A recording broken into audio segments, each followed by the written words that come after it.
அஸ்ஸலாமு அலைக்கும் வரஹ்மத்துல்லாஹி தஆலா வபரகாத்துஹு.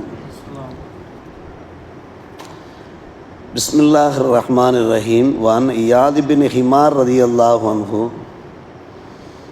அன்னஹு கால ரசூலுல்லாஹி ஸல்லல்லாஹு அலைஹி வஸல்லம் இன்னல்லாஹ அவ்ஹா இலைய அன் தமாதஉ ஹத்தா லா யஃப்ஹுர அஹதுன் அலா அஹதின் வலா யப்கி அஹதுன் அலா அஹத். ரவாஹு முஸ்லிம். ஆமன்னா பில்லாஹ் ஸதகல்லாஹு மௌலான் அலியுல் அலீம் வ ஸதக ரசூலுஹுன் நபியுல் கரீம். இயாத் பின் ஹிமார் ரலியல்லாஹு அன்ஹு அவர்கள் ஒரு ஹதீஸ் அறிவிப்பு செய்கிறார்கள். நபிகள் நாயகம் ஸல்லல்லாஹு அலைஹி வஸல்லம் அவர்கள் நவின்றார்கள், அல்லாஹ் எனக்கு ஒரு வஹி அறிவித்தான். நீங்கள் பணிவாக அடக்கமாக நடந்து கொள்ளுங்கள், யார் மீதும் பெருமை எடுத்து கொண்டிருக்க வேண்டாம், யாருக்கும் எந்த அக்கிரமும் புரிய வேண்டாம் என்று அல்லாஹ் எனக்கு வஹி அறிவித்தான் என்று நபிகள் நாயகம் ஸல்லல்லாஹு அலைஹி அவர்கள் நவின்றார்கள். அல்லாஹ்விடமிருந்து இந்த அறிவிப்பு, இந்த ஆணை வந்திருக்கிறது. பெருமானார் ரசூலே கரீம் ஸல்லல்லாஹு அலைஹி அவர்கள் இயற்கையிலேயே பணிவானவர்கள், அடக்கமானவர்கள், ஒழுக்கமானவர்கள். அல்லாஹ் ரப்புல் ஆலமீனும் அதை அறிவுறுத்துகிறான், நபிக்கு அறிவுறுத்துகிறான். யாருக்கும் எதிராக பெருமை எடுக்கக்கூடாது, கர்வம் கொள்ளக்கூடாது, யாரும் எவருக்கும் எந்த வகையிலேயும் அக்கிரமம் செய்துவிடக்கூடாது என்று நபிகள் நாயகம் ஸல்லல்லாஹு அலைஹி அவர்கள் அதற்கு ஒரு சிறந்த முன்மாதிரியாக திகழ்ந்திருக்கிறார்கள். பணிவின் உறைவிடமாக அவர்கள் திகழ்ந்தார்கள். யாருக்கும் எந்த வகையிலேயும் அவர்கள் அக்கிரமம் செய்ததே கிடையாது, அநீதம் செய்ததே கிடையாது. பணிவுக்கு, அடக்கத்திற்கு ஒரு உதாரணம் சொல்ல வேண்டுமென்றால் நபிகள் நாயகம் ஸல்லல்லாஹு அலைஹி அவர்களைத்தான் சொல்ல முடியும். ஆதி காலத்திலிருந்து இன்று வரை அவர்களுடைய ஒவ்வொரு சொல்லையும் கேட்கலாம், செயலை பார்க்கலாம், அணுகுமுறையெல்லாம் நாம் பார்க்கலாம். எல்லாவற்றிலையுமே பணிவு தெரியும், அடக்கம் தெரியும். ஆனால் அவர்கள்தான் உலகத் தலைவர், ஈருலகத் தலைவர். அவர்கள்தான் காத்தமுல் அன்பியாய் வல் முர்சலீன். மிகப்பெரிய அந்தஸ்திலே உள்ளவர்கள். மிகப்பெரிய அந்தஸ்திலே உள்ளவர்கள் எப்படி இருப்பார்கள் நாம் பார்க்கின்றோமே, இன்றைய நவீன காலத்திலே பார்க்கிறோமே. அவர்களை நாம் நெருங்க முடிவதே கிடையாது. அவர்களிடத்தில் வெளிப்படுகின்ற அந்த பேச்சுக்கள் எல்லாம் வித்தியாசமான பேச்சுக்களாக இருக்கும். நேற்று வரை சாதாரணமாக இருந்திருப்பார்கள், பதவி இல்லாமல், பட்டம் இல்லாமல், அந்தஸ்து இல்லாமல் இருந்திருப்பார்கள். இன்றைக்கு பதவி பட்டம் கிடைத்தவுடனே அவர்களுடைய அந்த செயல்பாடுகளே மாறிவிடுவதை பார்க்கின்றோம், நடப்புகள் மாறிவிடுவதை பார்க்கிறோம். பெருமானார் ரசூலே கரீம் ஸல்லல்லாஹு அலைஹி வஸல்லம் தங்களுடைய பிறப்பிலிருந்து இறப்பு வரை அவர்கள் பணிவை கடைபிடித்தார்கள். ஃபதஹ மக்கா வெற்றி உண்டாகிறது, அது உலக வெற்றி என்று தான் சொல்ல முடியும். ஆனால் அந்த மக்காவுக்குள் நுழையும் போது எப்படி நுழைகிறார்கள்? தலை தாழ்த்தியவர்களாக நுழைகிறார்கள். கொஞ்சம் கூட மமதை இல்லை. வரலாற்று நூல்களிலே அதை ஆச்சரியமான முறையில் விவரிக்கிறார்கள். அது ஒரு மகத்தான வெற்றி, ஃபதஹன் அதீம், மகத்தான வெற்றி. இருந்தபோதும் கூட அதனுடைய அந்த வெளிப்பாடு கொஞ்சம் கூட தெரியவில்லை. நண்பர்களிடத்தில் பழகும் போதும் சரி, குடும்பத்தினரிடத்தில் இருக்கும்போதும் சரி, மன்னர்களை அவர்கள் சந்தித்தாலும் சரி, அல்லது அவர்கள் இவர்களை சந்தித்தாலும் சரி, பெருமானார் ரசூலே கரீம் ஸல்லல்லாஹு அலைஹி வஸல்லம் செயல்பாட்டை பார்த்து அத்தனை பேரும் ஆச்சரியப்பட்டு போவார்கள். சஹாபிகள் மத்தியில் அவர்கள் அமர்ந்திருப்பார்கள். யாராவது வெளியூருக்காரர் பெருமானாரை பார்க்க வந்தார் என்றால் ஐயுக்கும் முகமது என்று கேட்பார். உங்களில் யார் முகமது என்று கேட்பார்.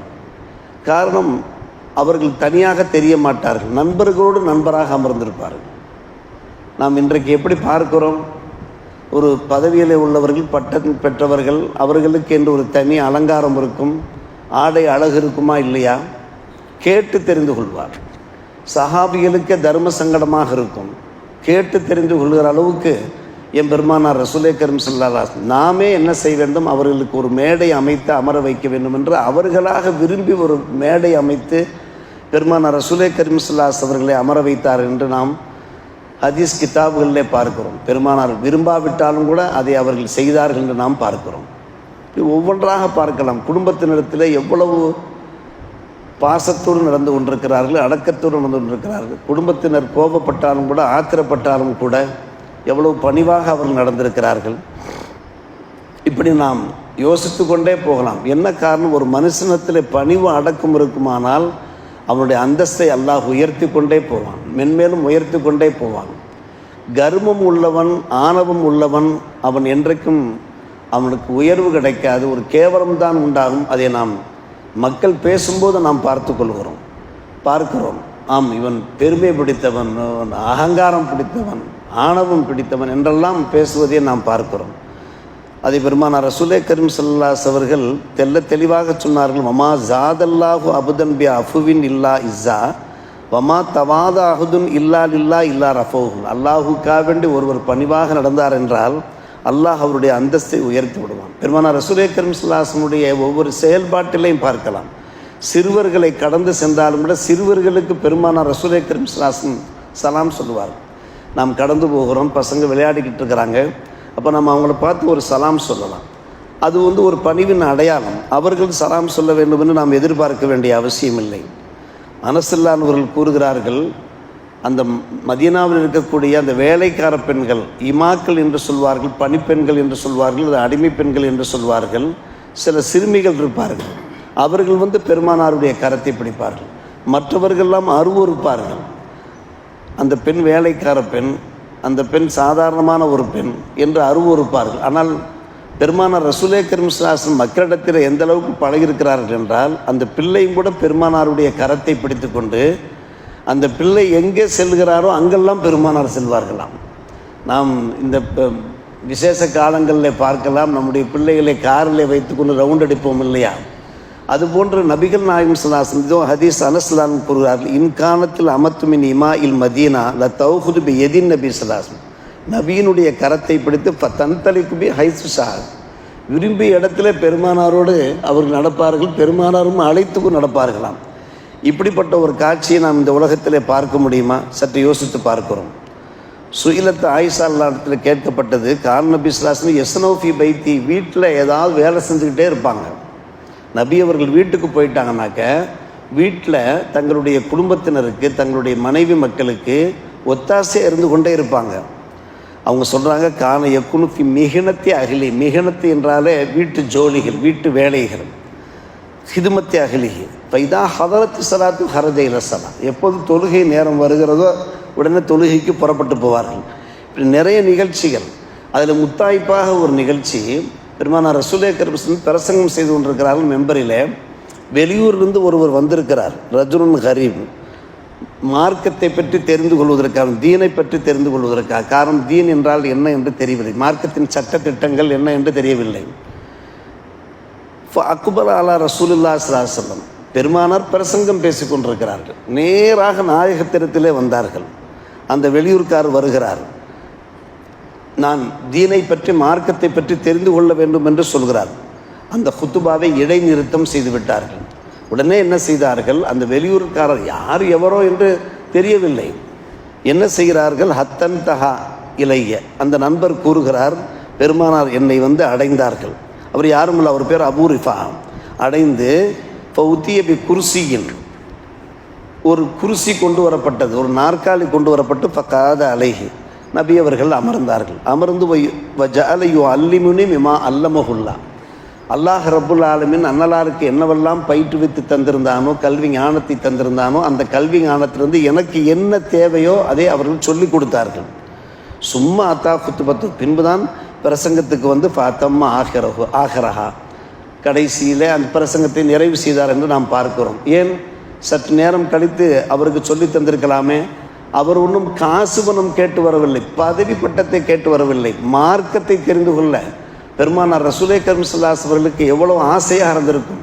மக்கள் மார்க்கத்தை தெரிந்து கொள்ள விரும்புகிறார்கள் என்றால், சரியத்தை தெரிந்து கொள்ள விரும்புகிறார்கள் என்றால், உடனே அடுத்த நிமிஷம் என்ன செய்கிறார்கள், அவர்கள் இறங்கி வருகிறார்கள். நபிகள் நாயகம் ஸல்லல்லாஹு அலைஹி வஸல்லம் இறங்கி வந்து அந்த மனிதரை சென்று அடைந்து என்ன செய்கிறார்கள், சொல்லிக் கொடுக்கிறார்கள். நாம் பார்க்கிறோம். இது பணிவினுடைய ஒரு அடையாளமாக இல்லையா? நம்ம சாப்பிடுகின்றோமே, சாப்பாட்டிலே நம்முடைய பணிவை காட்ட வேண்டும். அன்றைக்கு நாம் பார்க்கின்றோம், ஒரு நண்பர் பள்ளிவாசலிருந்து வெளியே வருகிறார், பிஸ்கட் தந்திருக்கிறார்கள், அது கீழே விழுந்து விடுகிறது, காலால் எட்டி உதைக்கிறார். என்னுடைய இதயத்தை நோக்கி எட்டி உதைத்தது போன்று இருந்தது. ஆனால் பெருமானார் ரசூலே கரீம் ஸல்லல்லாஹு அலைஹி வஸல்லம் என்ன சொல்கிறார்கள், இதா சக்கத்தத்து லுக்குமத்து அகதிக்கும் பல் யுமித் அன்ஹா அல்லாதான், நீங்கள் சாப்பிடுகின்ற உணவிலே ஒரு உணவு கீழே விழுந்து விட்டால் இது அந்நிய கலாச்சாரம். கீழே விழுந்து விட்டால் எடுத்து சாப்பிடக்கூடாது. பிள்ளைகிட்ட பெற்றோர் எச்சரிக்கை செய்வதை பார்க்கலாம். ஆனால் பெருமானார் ரசூலே கரீம் ஸல்லல்லாஹு அலைஹி வஸல்லம் என்ன சொல்கிறார்கள்? உணவில் ஒரு பகுதி கீழே விழுந்து விட்டால் அதில் ஏதாவது அழுக்கு பட்டிருக்குமானால், தூசி பட்டிருக்குமானால் அதை சுத்தம் செய்துவிட்டு வல்லியவுக்குலுகா, அதை நீங்கள் சாப்பிட்டு விடுங்கள் என்று கூறுகிறார்கள். வலா எதவுகால் சைத்தான், அதை சைத்தானுக்காக நீங்கள் விட்டு வைக்காதீர்கள் என்று சொன்னார்கள். வ அமர் அன் துசல்லத்தல் கசா, நீங்கள் சாப்பிடுகின்ற தட்டை நன்கு வலித்து சாப்பிடுங்கள் என்று பெருமானார் கற்பித்தார்கள். இது நாம பேசிக்கொள்ளவில்லை. சொல்லிவிட்டு சொல்வார்கள், ஃப இன்னக்கும் லா ததுரூன ஃபி ஐயி தஆமிக்கும் அல் பரக்கா, உணவிலே எந்த பகுதியிலே பரக்கத்து இருக்கிறது என்பது உங்களுக்கு தெரியாது. அந்த உணவினுடைய கடைசி இருக்கிறத, அதுவும் உணவிலே ஒரு பகுதி தானே. அந்த உணவும் கிடைக்காமல் பலஸ்தீன் மக்கள் துன்பப்பட்டார்களே. அந்த பாத்திரங்கள் இருக்கக்கூடிய அந்த அடிச்சோரை எடுத்து அவர்கள் அதை என்ன செய்தார்கள்? பிராண்டி எடுத்து சாப்பிட்டார்களே. யோசித்து பார்க்க வேண்டும் அருமை சகோதரர்களை. பெரிய எவ்வளோ உயர்வான உணவுகளை நாம் உண்டாலும் கூட என்ன செய்யக்கூடாது? அதனுடைய ஒரு பகுதியை நாம் வீணாக்கி விடக்கூடாது. ஒரு பொருள் கீழே விழுந்து விட்டால் அதை சுத்தம் பண்ணி நாம் சாப்பிட வேண்டும். இப்படி நிறைய விஷயங்கள் அருமை சகோதரர். இதெல்லாம் பணிவின் உச்சம். பெருமானார் ரசூலே கரீம் ஸல்லல்லாஹு அலைஹி வஸல்லம் எவ்வளவு பணிவானவர்கள், அடக்கமானவர்கள்.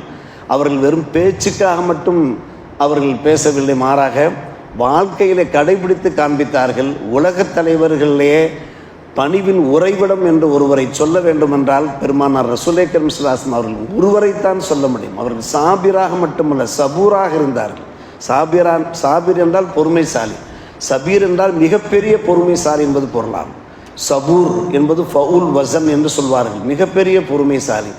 இந்த பொறுமை நம்மிடத்திலேயும் வர வேண்டும் என்று பெருமானார் ரசூலே கரீம் ஸல்லல்லாஹு அலைஹி வஸல்லம் அவர்கள் நம்மை வேண்டுகிறார்கள். மட்டுமல்ல, இறைவனுடைய ஆணையும் கூட அப்படித்தான். நம்முடைய குடும்பத்திலேயும் சரி, வெளியேயும் சரி, எங்கேயும் சரி, நாம் கொஞ்சம் இறங்கி சென்று விட்டோம் என்றால் ஒருபோதும் நமக்கு எந்த ஒரு நஷ்டம் ஏற்பட்டு விடாது.